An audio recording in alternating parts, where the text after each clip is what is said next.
दर्शक बंधु ह्यूमान सागर मृत्यु को 7 दिन बीतला ए भितर अनेक विवाद दिन पर दिन बढ़िबारे लागिछि किंतु दिवंगत कंठशिल्पी ह्यूमान सागर कौन रही असुस्थता से नहीं तांकु चिकित्सा करुथिबा डाक्तर संजीव कर देइछंती बड़ सूचना। ह्यूमान डाक्तर कहिबा अनुसारे से तांकु काम कम करी विश्राम नेबा पई कहि आसुथिले। 2024 सेप्टेम्बर रे प्रथमे से मो पाखकु आसीथिले। चिकित्सारु जणा पड़िथिला अल्कोहल सेवन पई लिभर सिरोसिस रे पीड़ित थिले।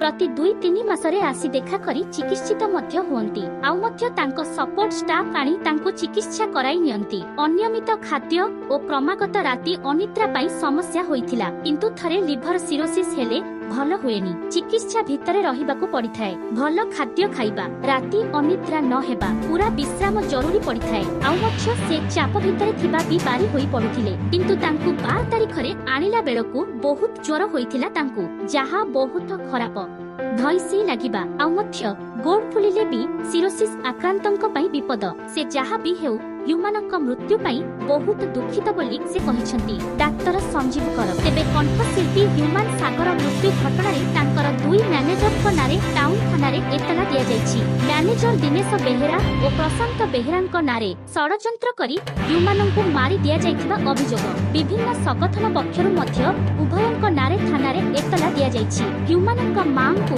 दुर्व्यवहार घटना को भी मध्य विरोध करा जायछि।